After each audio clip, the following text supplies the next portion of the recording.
I'll call the Des Moines City Council to order for tonight's study session, February 2nd. And Matt, would you please lead us in the pledge? Sure. I pledge allegiance to the flag of the United States of America and to the republic for which it stands, one nation under God, indivisible, with liberty and justice for all.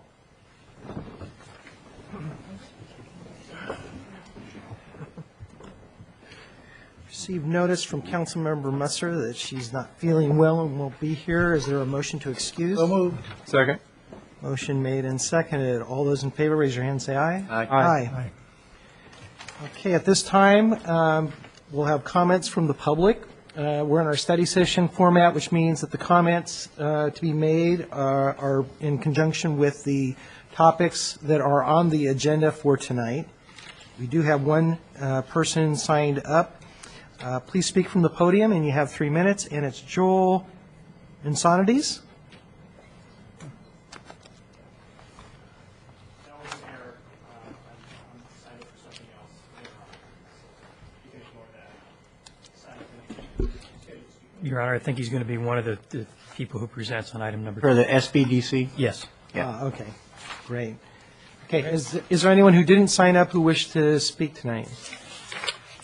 Okay, seeing none, hate to pull the rug out from under you, but we're going to head into executive session under the Revised Code of Washington 42.30 sub 1 sub I to discuss pending litigation for a period of approximately 15 minutes.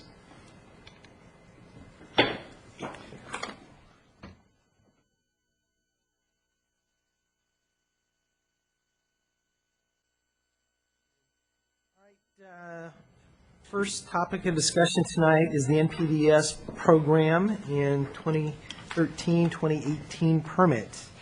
Land use planner Laura Techico, I'm sorry. But don't feel bad. I called her that for the first 3 years she worked here, so.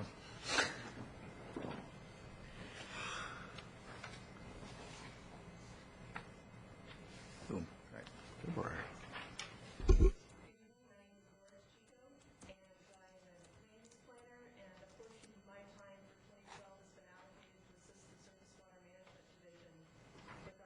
Stormwater permit. This is part of the National Pollutant Discharge Elimination System, which is a subset of the Federal Clean Water Act, and it's implemented in Washington State by. Ooh, here we go. It is implemented in Washington State by the Department of Ecology. The city has been a permittee since 2007. It has a 5-year permit span. And so it will be expiring this year in 2012. Department of Ecology has routed a draft permit for the next 5-year cycle. That won't take effect until 2013. So in the interim, they have effectively extended the current permit and the current permit conditions for 1 year until that is finalized. As part of that permit, the city is to establish a stormwater management plan. And over the course of this last 5-year session, a number of the activities that we've conducted as part of that include public education and involvement. The city has started a car wash kit program, currently has 5 kits that fundraisers can check out to prevent soapy water from entering the stormwater system. In 2011, those were checked out 42 times, so it's becoming well-known. Staff has visited most of the main sites that people use and talked to those property owners. We have kits also to participate in the Puget Sound Starts Here campaign. School groups and others can check out and go around to the storm drains and install a little plaque that has the Puget Sound Starts Here logo on it to increase public awareness of pollutants' potential to get into the stormwater system. We also have brochures and information on natural yard care. The permit required that the city establish an ordinance relating to illicit discharges and how those are addressed. We have established a hotline that residents can call in if they see any discharge of materials that are not permitted to be within stormwater or surface or groundwater, and train staff to identify those types of discharges and to address those for elimination. The The permit requires that site drainage review and inspections are conducted on larger development projects, redevelopment projects, and staff training is conducted to help participate in those. And in addition to what the city is already doing, there are requirements for operation and maintenance of public and private stormwater facilities. These include stormwater treatment facilities, flow control facilities, catch basins. And as of this permit, the city is required to inspect and then inform private facility owners of any required maintenance on theirs. And in addition to those which are required by the permit to be inspected, which are those constructed after 2007, the city, as staff and time allows, has been inspecting all known private facilities also. Jeanette? I'm wondering on the hotline where they call if they think somebody's polluting, Yes. where do they find that number? There is a link on the city's homepage, and I believe that's posted in other locations also, but we have a stormwater management program homepage that has a link to that.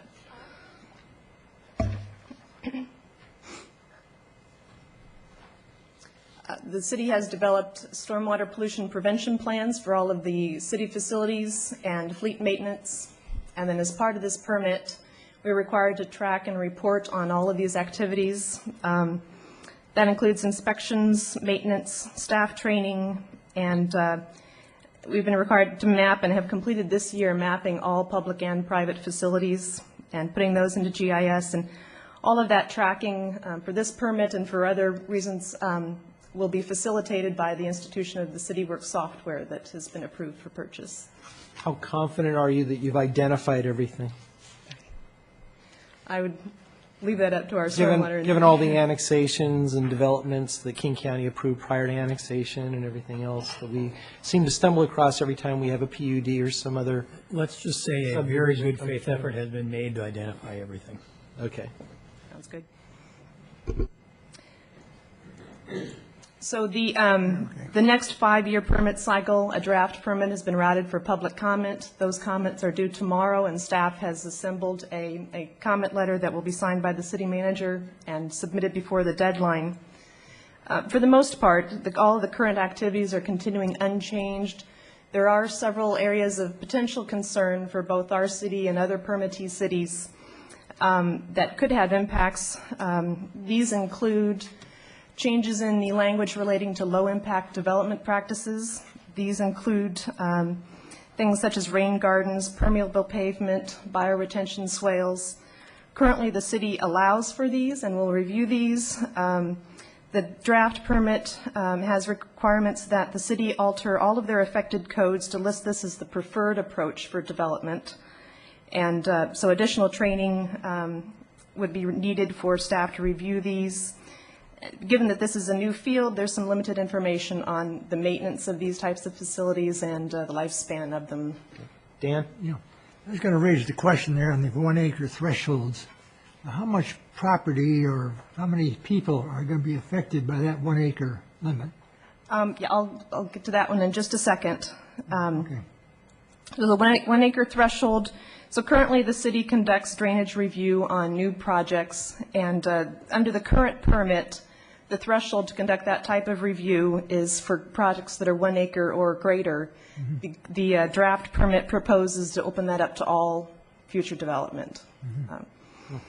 So that would potentially affect most projects that are coming into the city. She hadn't answered the question. That would affect a lot of people. A lot, yes. Thank you. Another component of the draft permit that has a lot of questions relating to it contains language that the city shall participate and cooperate in a watershed planning program led by King County. But other than participate and cooperate, there are no details given, so it's unknown what types of impacts this would have on staff and other city resources. For inspection of all of our public and private facilities, the required frequency has been increased, so increased staff time will be needed. There'll be increased use and maintenance needed for equipment to conduct those inspections. And I addressed the 1 acre. The new draft permit contains 4 new monitoring requirements containing such things as water quality. Cities are allowed to choose whether to do this individually, which would require specialized equipment and specially trained staff to do this, or we can contribute into a collective fund, and the Department of Ecology would conduct that monitoring. There's varying rates for each city. The combined cost for the city of Des Moines to participate in the Department of Ecology-led inspections would be just over $20,000 a year. And staff has been requested to give kind of a ballpark estimate on what could be the financial impact of all of these components. These are phased in over the 5-year cycle, so it's a little hard to place an exact number on it, but in terms of collectively, this could be somewhere in the range of $100,000 to $150,000 a year for the additional requirements under the permit. Jeanette? I have a couple questions. One of them is, does the comment letter say we don't want to do this because of the expense? It certainly states that the city has concerns over these, and that given the current economy, this will also potentially require some additional outlay and expertise from people who are submitting, so higher costs for developers. So there are For the people that will be using the houses as well. correct. So certainly, the strong concern is listed over primarily the potential costs for these additional requirements, because it took 5 years to ramp up to the current level that we are under the current permit, and these are over and above that. Dan? I hope I'm not interrupting you. No. Seriously. The normal flow of water, rain and stormwater, is into the ground and then soaks down. Has there been any system established where you have perforated drain pipes for this water to part of it flows directly to its natural pattern? That would This is all going to potentially be field used now. on some developments, and maybe our surface water engineer could address some of those.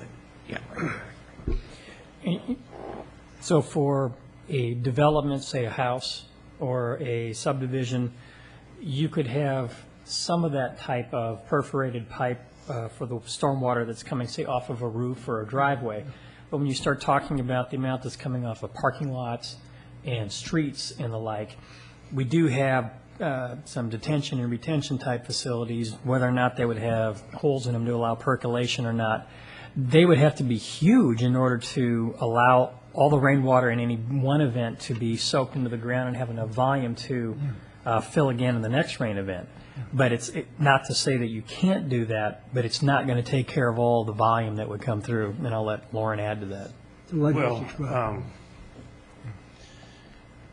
I'd say that for the majority of the area of the city of Des Moines, it's just really, given the topography and the soils that we have a lot of glacial till, so there's not a lot of areas to infiltrate rainwater.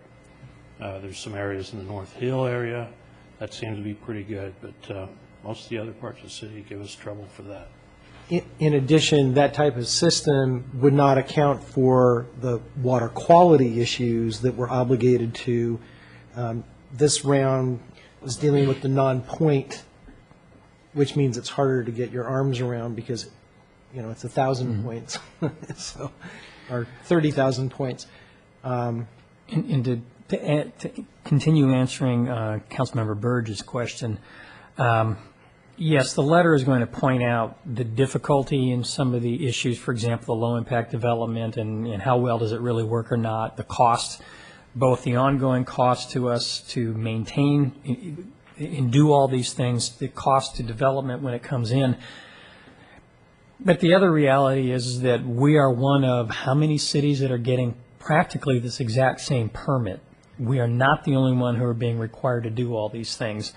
And the state is being forced to do these things by the federal government.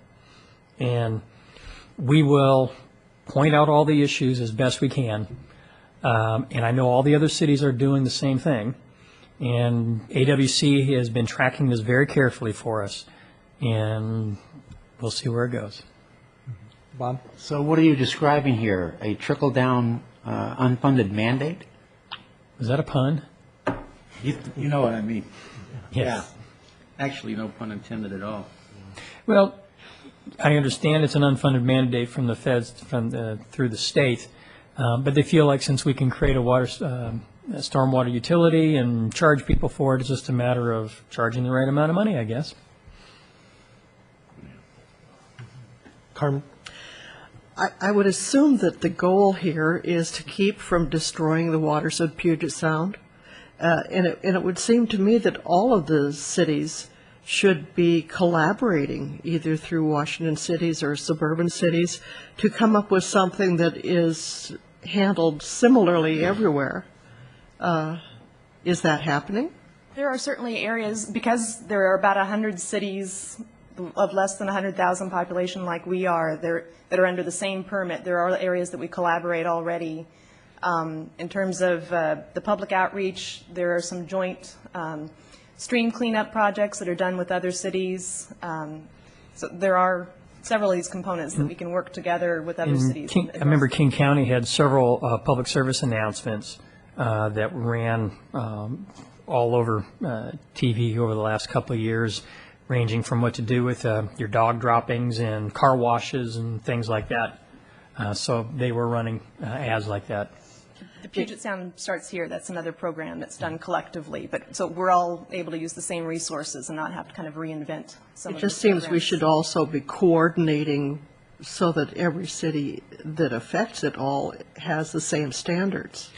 And I can guarantee you the language we're going to be using in our letter is not something staff made up all by themselves. Talking with AWC, talking with the other cities, is going to be very similar language from one letter to the next. This doesn't seem to quantify dollar-wise what it would do to the costs with people might be considering doing development. Is it a significant amount? Is it something they'll bring up?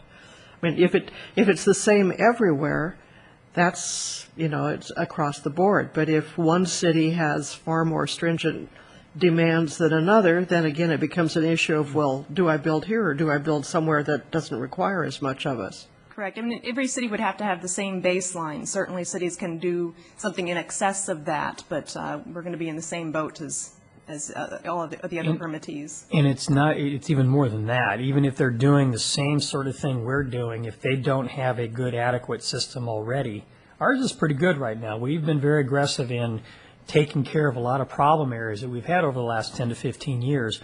If you look at the fees that we are charging our citizens and property owners versus what some other cities are, we're in the middle of the road to the bottom half of the averages that are being charged, not only for the ongoing monthly fees, but the connection fees as well. We are certainly nowhere near the top when it comes to that throughout King County.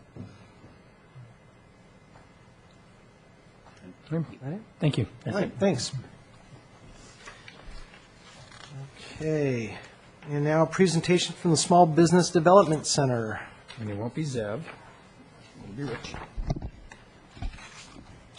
Good evening, Mayor and Council. It's Marian Yoshino, Economic Development Manager. And I'm delighted this evening to welcome the Small Business Development Center. As you know, we have two counselors at the Small Business Development Center, Zev Siegel and Rich Shockley, and they each have their area of expertise. And Rich's area is helping businesses acquire capital. He's an amazing specialist. And often businesses sometimes they can get special types of financing. If it's a woman-owned business, a minority business, he kind of has his finger on the pulse of which banks are lending and how to navigate their loan paperwork. So it's really wonderful to have that resource because, as we know, capital can be one of the biggest challenges. So that's why I'm especially fond of Rich.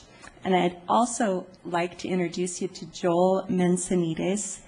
He has actually done something very special for the city recently. We're in his debt because when our sister city delegation was visiting from Chonglu, China, we were constrained by the fact that the city is not allowed to spend any money or city resources on sister city relationships.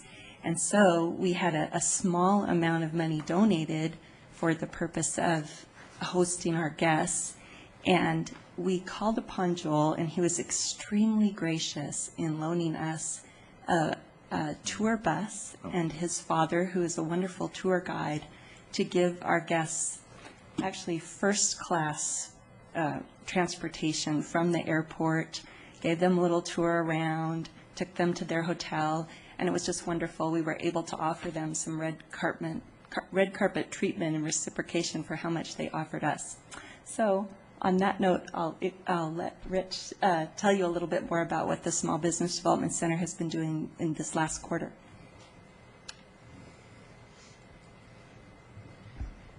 Good evening. My name is Rich Shockley. I am with the Small Business Development Center. We're at Highline Community College. And as Marion mentioned, I have a partner, Zev Siegel, and we work together. He is out of town this week traveling, so he apologizes that he wasn't able to join us. I'd like to share a little bit about who the Small Business Development Center is, what we do, and a little bit about our funding. Our funding comes a couple different ways. The first portion comes as a line item from the Congress. It's part of the SBA budget. That goes down to a land-grant college. So in Washington State, it's WSU, and then from there, it's out to the different centers, and we get matching funds from the communities. So we try to work right in the area that we are funded, where the matching funds come from. We do a number of different things with the businesses in the community. We work with established businesses and also new startup businesses. And our goal, as well as the community's goal, is to create and help support economic development. And that usually comes in a number of different forms for us. We try to focus on what we call jobs that are being saved. An example would be if a business came to us and said, we're going to have to close the doors if we can't solve this problem. We would look at trying to solve that specific issue so that we can retain those existing jobs, and we try to track that. We also track new business startups and then new jobs created. So that's one piece of that. The other side is economic impact is the dollars invested, and that's invested by the owners in the business or on loans that we can help them secure. Another piece of funding that we track, but we don't count towards the overall dollars that we publish, is the funding that we often get from a landlord. When a business is leasing a location, oftentimes one of the alternative funders is their landlord, who owns that property and can contribute either in reduced dollared rent or in helping in build out. But those are the ways that we try to help businesses in the community. Now, how we do that is we provide one-on-one confidential advising. And our goal isn't to sit down and mandate what they should do, although we have an opinion on what we think would work. Our goal is really to help educate, show them the alternatives, and let them make the best decision for themselves and their business. So it's the advising service. And even though you only see Zev and myself working in the community, there's actually 40 advisors in the state. And we're a fairly close-knit group. And if someone has an expertise that I can draw on, we will co-counsel with that advisor. We'll invite them in through a phone conference call. Some of them are locally, and we will invite them in to use their expertise. And then we also have 2 export centers, one here in Tukwila area and one in Spokane. And the goal there is to promote export and help businesses who are exporting open new markets, or help businesses who aren't yet exporting determine whether they can. And then we also have a research group that is a no-cost research to the businesses in the community. And that we use that often in the creation of a business plan for funding or in looking at expanding markets. So many of us in the network come from a business ownership background. Many of us have learned it through schooling and the hard way, or doing it ourselves. And we enjoy working with the businesses, and we probably get about as excited as they do when we see them stabilize business and expand. So again, Zev Siegel and myself, we enjoy working with the community and have had a good relationship with the cities. I'll give you an idea of what our impacts were from our center last year. And we did it in financial impacts. Again, this is investment from the owners and loans secured, was just over $1.4 million last year. We worked with just over 200, I think it's about 220 different businesses throughout the course of the year. And we spent about 1,600 hours in either one-on-one advising or in prep work with them. The number of jobs that were created this last year were just over 60. Number of new business starts and a number of saved jobs as well.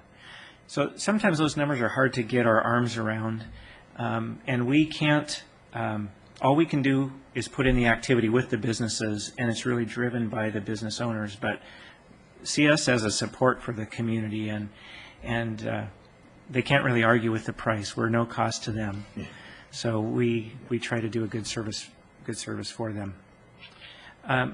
Right now, I'd like to invite Joel to come up and share a little bit about his business and how we work together. And then if we have time, I'd be happy to answer any questions. Joel? Actually, I'll make a comment before they bring him up. In case you didn't know it, we have a business in the city of Des Moines that owes their existence to the help that the Small Business Development Center gave them, and that's the Blue Vanilla Bakery. Mm-hmm. If it wasn't for the help that these people gave the Blue Vanilla, they may not have ever made it off the ground. So, again, kudos to you for that. Thank you. Hi, my name is Joel Mansonides, and I'm the general manager at Customized Tours and Charters. We've been in Des Moines for about 23 years. And we're a small family company, and we do sightseeing tours. We give people tours of the city of Seattle. We pick them up at the hotels here in the SeaTac Airport, and then they're in their Seattle hotels, and then take them up and show them around, show them a good time. We also take them up to Boeing, and we do a Snoqualmie Falls and a winery tour, and we also head up to Mount Rainier, as well as other customized tours like our name portrays. We started in a home just a stone's throw away from the office, from the city hall over here. In fact, you might have seen our buses over the years, parked out on 220th. And then my dad moved, and now we're over at BJ's place, if you're familiar with BJ Bajornaby. He's part of the community here, and I think most people know him pretty well. And he's a real pleasure to work with as a landlord. But we've had a lot of ups and downs over the years, and it's been difficult the last few years. But we started on advice of the small business, and Rich's help has given us a lot of sound advice. I actually visited him several years ago, and he suggested, and with the looking at our books, that we get a different bookkeeper. And so we did that, and we cleaned up things and cleaned up our books, and came back to him just a couple months back and said, hey, now that we've cleaned up our books, can you help us again? And fortunately, we survived those few years of not keeping books like we should have. Anyway, he's currently helping us with examining what's profitable for us and what's not. It's a second look. And when you're a business owner, you're very busy doing what you do. And oftentimes you don't have a chance for somebody to take an objective look, help you examine what you're doing, and maybe asking the right questions that you're not asking. And so that's what he's doing for us right now. And currently he's got me on a project here, which I've got multiple pages of with me here now, but just kind of examining some of those questions. And who knows, he may help us with procuring some equipment with loans, if that's even possible, in our situation. Yeah, he's also going to be helping us with some marketing efforts and so on. I do everything with our company right now, so I have many hats. I do payroll, I do scheduling, I answer the phones. Sometimes I even give a tour. So I do a lot of things for our small little company, and so it's nice to be able to go to someone and have them say, hey, what about this? And I never thought about asking that question, and so he's helping me to put some facts together so that we can actually say this is what's true. This is a fact. And a lot of times when you're doing everything, you kind of go by feel, and that's not always a good good way to go. So he's helping us with putting our feet on the ground with what's real, with financial numbers and so on. So he's going to be helping us in those areas, financial and marketing, and some of those other advice. Dave? Yeah, Jeanette. Based on what I heard from Dan Caldwell, I'm going to ask if you've looked at maybe having some cruise people like Argosy or something take people from Seattle to the marina, then you pick them up at the marina and take them sightseeing like to Mount Rainier or something. You know, the Argosy, they have a tendency to protect their, I don't work well with, it's difficult. They keep their customers to themselves. But I've often regretted that we didn't get that car museum here in Des Moines. I thought that would have been a great idea. I don't know where we would have put everybody to park them all. But I know that there's a lot of people in these hotels here, and it'd be nice to get them here in Des Moines to our local businesses. And I've put a lot of thought in it, actually, and I wish we'd have some kind of an attraction that would bring people to the water, because it's such a great place to go on the water there. And if there was some kind of, the hydroplane museum, if we could snatch it out of that Kent area, and bring them here, it'd be such a great idea to bring people over here. And That would have been good. and I know that there's a free shuttle that South Center has for their mall and so on. If something like that was to go on, with some of the attractions around here, it might bring some of that people to our local businesses here. But I don't know if that even close to answering the question. Thank you. Yeah, well, personally, Joel, I want to thank you. I know it was already brought up, but I want to personally thank you for what you did for the participants from our sister city in Shanghai, China. That was a last-minute thing that you had to pull off, and from what I understand, they had a wonderful time with the sightseeing tour. And It was my pleasure. You did a wonderful job for us. We really appreciate it. Well, Thank you. let us know if you need anything. If you run into that problem again, we're always happy to help and give back in our small way to the community. Transportation's Greatly not a big appreciate deal. it. Carmen? I would just like to offer that if you talk with Marion about needing any marketing materials that tell you things about Des Moines, we'll see to it you get good things. Okay. I appreciate it. Thank you. Thank you. That's enough. Do you have any questions for us this evening? I think we just did it. Is it? Yeah, appreciate the work of the Development Center. I think that it's hard for people to know where to go and ask for advice, let alone the quality of advice they get, and we're lucky to have it here within our city. So, Well, thank you. I do know, being a small business owner myself for a number of years, that you think you know everything or should know everything, and so it's often helpful for us if, when you know of someone, you can refer them our direction. So thank you very much. thank you. And our last agenda item is the update on council goals, strategic objectives that we compiled from the January 14th retreat. Dave? Seeing as how we've already all been through that retreat and we know what the content is, I'll just jump in and make a motion. If somebody wants to change it, they certainly can. I'll move that the city council adopt a vision, mission, goals, and strategic objectives as revised at the January 14, 2012 council retreat. Second. Motion made by Councilmember Scheckler, seconded by Councilmember Pina. Jeanette? We ran out of time at the retreat when we came up with these objectives, and we never did prioritize them. And so are we ever going to do that, or just list them? Well, it's good that you brought that up, because I know we did talk about and did prioritize the processes that we wanted to look at. And I believe that what we said was on the short-term strategic goals, that all of those were important. I think it was just the long-term list that we may want to prioritize. So if you have a suggestion on the long term, to kick it off. Or Matt? Well, I don't really have a suggestion on, well, it's kind of short and long term. Looking over these, talking with a few folks, it was it became somewhat evident that we overlooked a goal that is kind of I think a key goal for us that should have carried over from last time, and that's to add something around continuing to explore and develop the opportunities in the 89-acre buyout area known as the Des Moines Business Park. There is nothing in these bullets that addresses that specifically. So under the long term,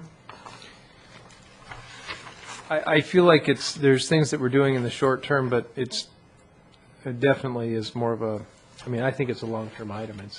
okay, could you restate that again? Continue, what was it? Continue to explore and develop opportunities in the 89-acre buyout area known as the Des Moines Business Park.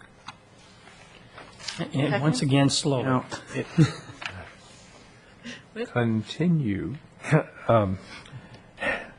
Continue to explore and develop Okay. opportunities in the 89-acre Port buyout. buyout area known as the Des Moines Business Park.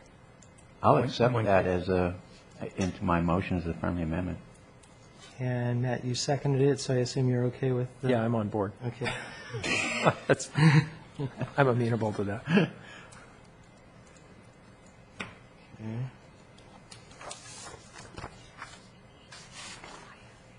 Carmen? I have a suggestion for a small modification. On the short-term strategic objectives, it's the 9th bullet point down, and it's about insulated windows for airport noise mitigation. Rather than saying identify development regulations to delete, I think we should say delete or revise, so that we aren't shut out from thinking of a better way to deal with the subject. If we could just add the words or revise after the word delete. Is there support for that? Okay, I'm not having any heartburn with it. No, Yeah, I'm fine with I'll it. accept that. Is there consensus for that? Okay. Okay. What exactly is that motion again? Besides, if I was, I'd just take my. What's that? Motion, what was that motion again? Delete that? No, it just add delete or You're revise wondering who I'm. Okay. regarding the windows, that's all. Yeah. Yeah. Who else would be. That's okay with Bob and Matt, so, okay. Yeah, Carmen, you have other ones? No, well, on the first bullet point in short term, we mentioned a college and one retirement home specifically. And at our economic development meeting, I think we raised the question as whether we need to treat all retirement homes that are above a certain size equally, rather than pointing out one alone.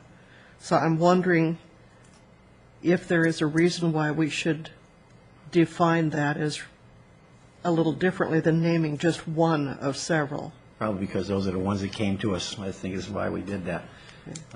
But she makes a good point. I mean, does it make any difference if it was just only Wesley or other retirement homes? In my opinion, no. Do we have any kind of a problem? Please speak I'm closer asking into the Pat, I microphone so guess, that everybody if we can- choose to name one alone. I'll tackle the first half of that. I don't think you do necessarily, because you can identify areas of town where you want to allow, for example, the big issue that we talked about was building height. And each of the three retirement facilities that we have, I think, have unique situations given how close or far away they are from residential areas. So you might be able to write your code in a way that identifies more mitigation would be required if it is abutting a residential area versus abutting a commercial area, as Wesley is. So I think we can figure out a way to deal with the uniqueness of each of the three and still deal with the issues that we know we're concerned about. So you're comfortable naming the two as they are now? I'm comfortable, instead of saying Wesley Homes, saying city's retirement facilities or communities. facilities. I don't have a There's problem. consensus with that, Matt? No problem. Okay. No, just say retirement communities. Cities, retirement communities, okay.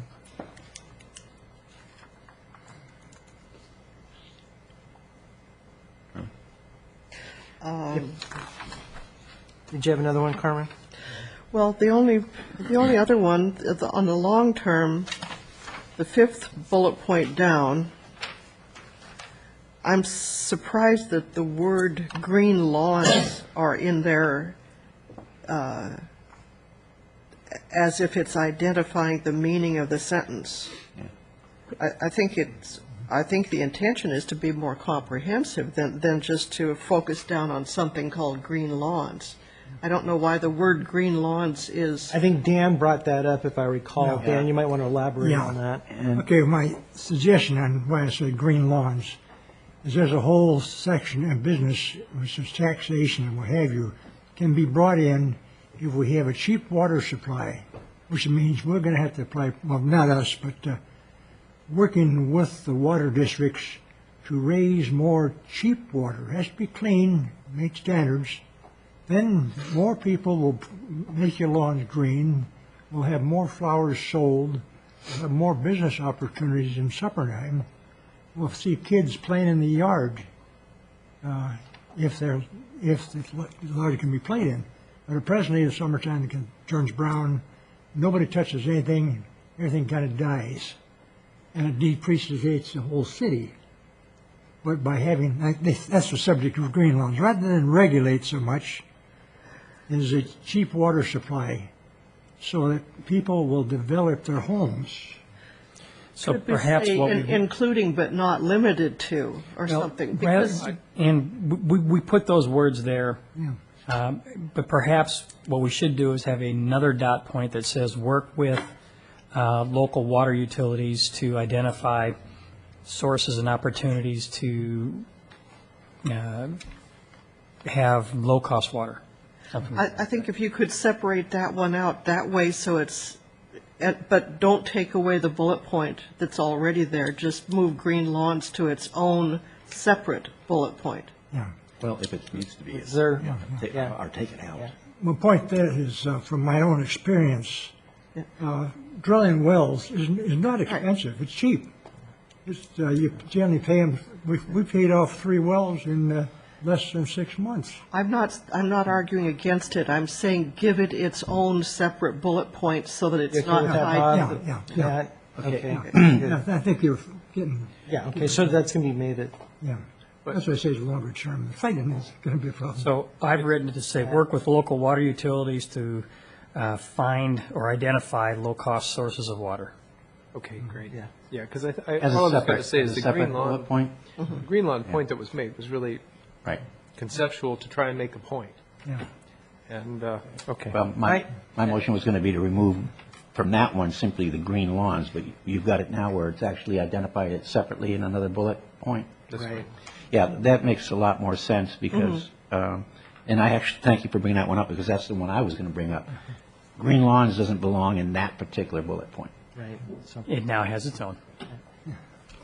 Jeanette, did you have something? I did. I'm wondering, the plan to build a new courthouse in City Hall, I thought we decided that was going to be further out than the current long-term. Well, long-term can be long-term, too. Here would be my recommendation for dealing with that. What I would do is instead of numbering these and prioritizing, I think what I would do is with this new one and the exploring the opportunities in the 89 acres, we essentially have 11 items. And I think what I'd like to do is identify hopefully consensus-wise, the top 5 in this category and elevate those above the rest of them. Because I think that gives a general inclination in terms of ranking. I don't know if you agree with that approach or not. So we're going to vote on that at a later time? We're going to vote on the top 5 at a later time? No, I was going to suggest now. Oh, okay. No, I was going to suggest let's Okay. Then I may have to withdraw the well, I've got a motion out there right now that's been modified, but a number of times that we agreed on, but I think this one I can't agree on.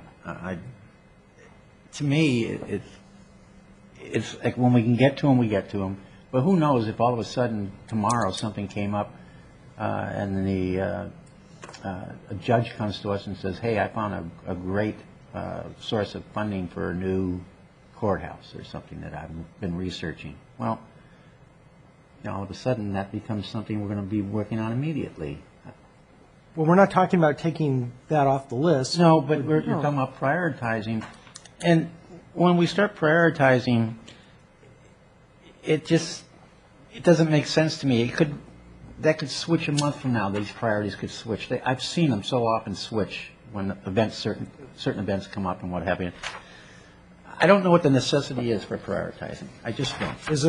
Is there a consensus then for not prioritizing, just leaving the list as is? I think, yeah. I'm comfortable with it. Okay,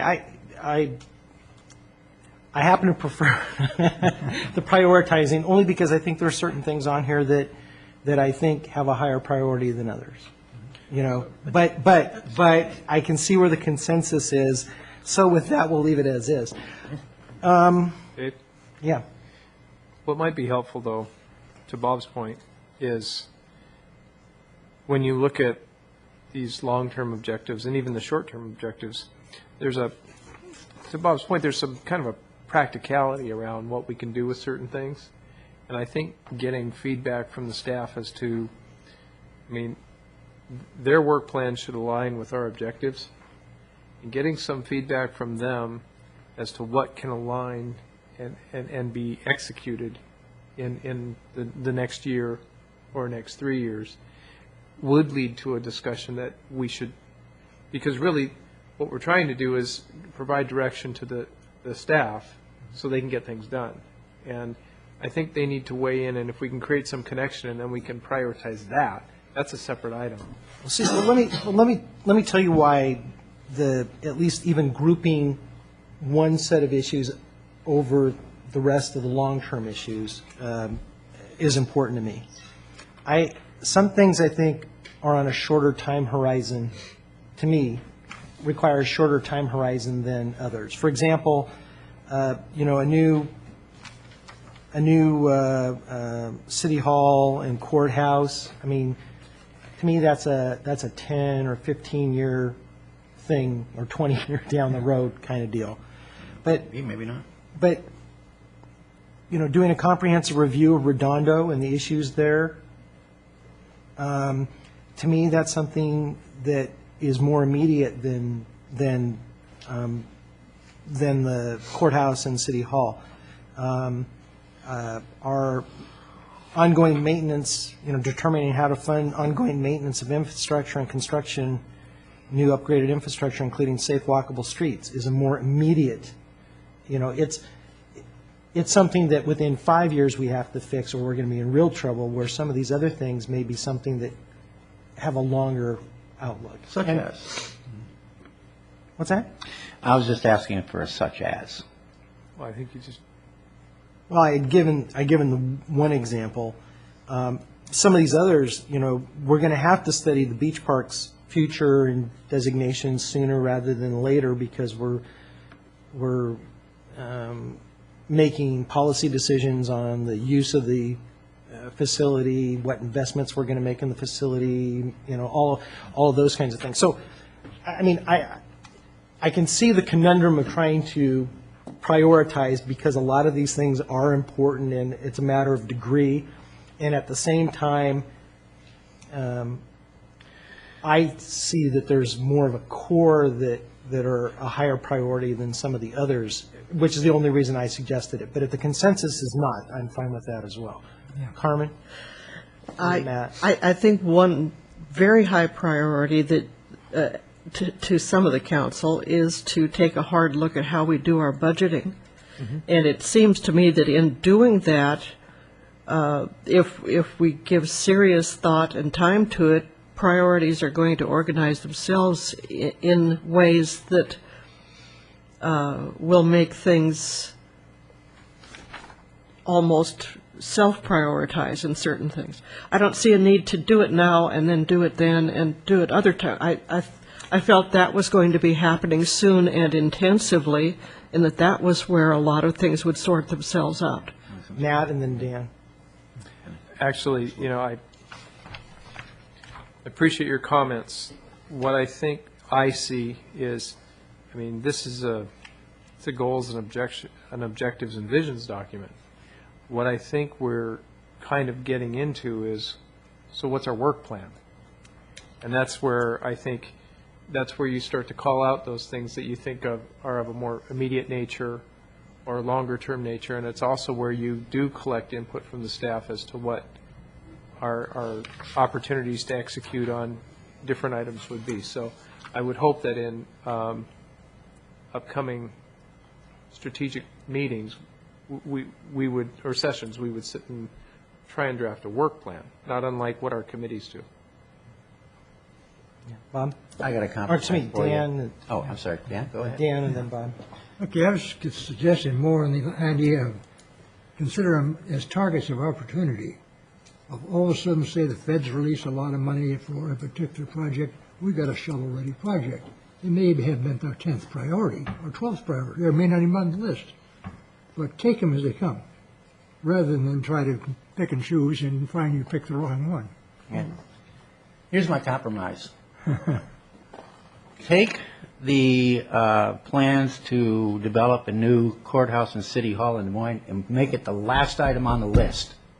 Okay? That way anybody looking at it will probably either be bored by then or at least say it in their own minds, oh, that's the lowest priority. There you go. I even swayed. Is there consensus colleague for here. that? Okay. Okay, there seems to be consensus for that, so. Okay, so there's agreement that we won't prioritize other than that one item. Yep, so Put it the at the motion bottom of the still stands list. with the corrections, or not corrections. Are there any other suggested changes or no? Your Honor? Yes. I do have one.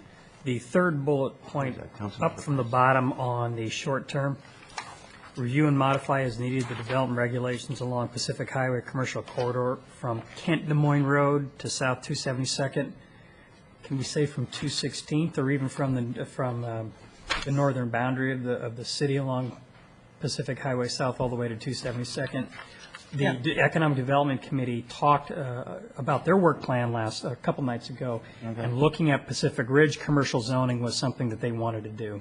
So I would suggest it would be the northern boundary of the city. So 2/10 to. Right. So it's from the northern to the southern boundary of the city on Okay, well, Pacific Highway. I can accept Councilmember Piaseki's suggestion there. City manager, and it is a suggestion. You may take it or leave it.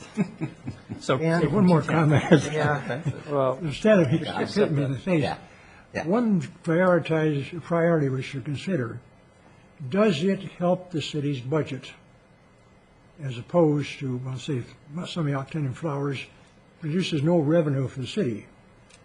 But somebody out building whatever we're building, Yeah.